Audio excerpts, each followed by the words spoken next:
What up, boys, and welcome back to another video. So in today's video, we're looking at yet another hyper spawning farm to obtain the lovely charms, which is needed to get the love token, the currency to buy the swift Lovebird. So this farm has been requested by a lot of people because it is extremely easy to do on Alliance. The other two spots that I've made is definitely doable on Alliance, as I did it myself.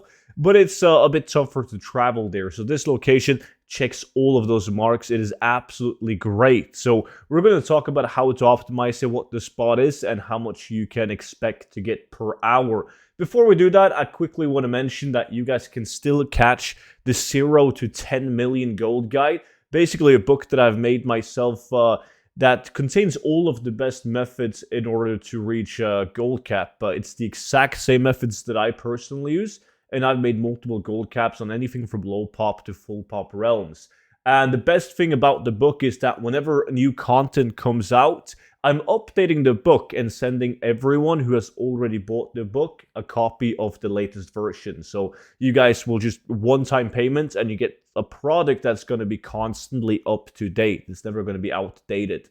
But if you're interested in that, you can find it using the link down below in the description. And it's also going to be pinned at the top of the comments. So, if you guys don't know how it's done, like how to obtain the Swift Lovebird, basically, as long as you kill a mob that yields honor or XP, having the collector's kit, like you need to have this one now that the Love is in the Air event is active. You just pick this one up in the capital city, either Stormwind or Orgrimmar.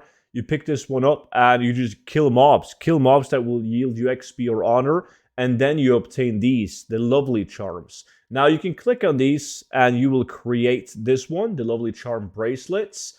And once you have these, you can hand these in at the capital city. And in return, you will receive the love token. And the love token is the currency of the event that allows you to purchase the mounts, the Swift Longbird. So that is how it's done. Now, in order to do the whole thing right here, you want to make a level 10. Like, I made a level 10 mage. Mage and monks are really good. Monks, it's impossible to die on a monk. You can just go Mistweaver, because when you do the spin, it costs you mana rather than the energy, whatever the resource is called on a monk. And if you enchant your weapon with lifesteal, there's no way you can die. It's impossible doing this.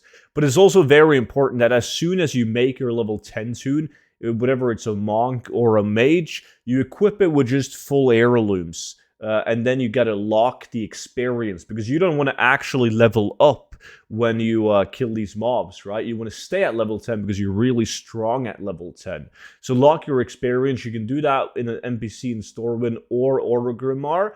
And once you've done that, and you also picked up the lovely Charm Collector's Kit from the event NPCs, you're good to go to farm. So that just leaves you with the farm. And in today's video, we're right here in Shadow Glen, like right next to Darnassus. It's the Night Elf starting zone.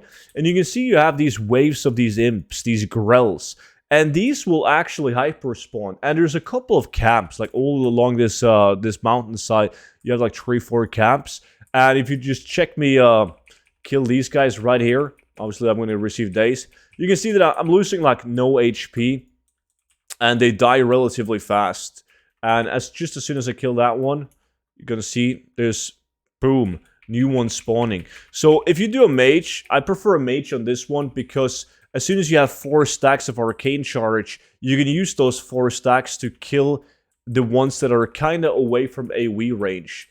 So you don't have to deal with those. But it's a super nice farm, especially if you're Alliance and you can't be arsed to deal with traveling. We're going to talk about traveling, though, as well in this video, because I've seen a lot of people talk about that with a freshly made toon. But as you guys can see, they spawn really fast, and there's different camps. I'm getting like slightly different numbers between the camps, but it's roughly the same. It's going to take you like 3 hours to get a mount. And if you sell the mount for 150, 200,000 gold, you're talking like 50, 60,000 gold an hour. So it's way better for you guys to go to this farm rather than being stuck at the other 2 spots that I've already uploaded. Even though the other 2 spots are also very good and has an even better density than this one. But they're pretty full with people. But if you guys haven't checked out those farms, then you never know. Maybe there's no competition on your realm, and it's definitely worth checking out. So I'm going to leave those 2 farming spots at the end of this video so you guys can click him and check him out.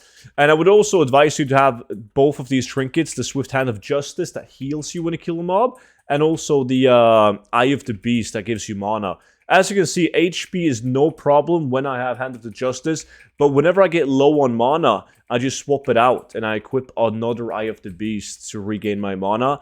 And that way, I never go. I can just keep on going and keep on going. And yeah, never really take a break. Just get a bunch of lovely charms. It's a great farm. I absolutely love it. But when it comes to traveling, if you're making, let's say you make a dwarf or a human, doesn't matter. Then you can go into your toy section and you can just search for a map. You can buy these maps from the heirloom vendor, and they will literally just discover flight paths, right? Because on a fresh tune, you don't have all the flight paths. So you just click on this one, you click on them, like this, in this case, Kalimdor, right? And you just get all the explorations and you get all the flight paths. So you can actually fly to Teldrassil and at Dolinar. So the walk is, it's not that long in order to reach this, just a pro tip if you want to reach this place fast. And the same thing is if you're doing the other farms too, rather than running around on a slow mount in order to reach the farm.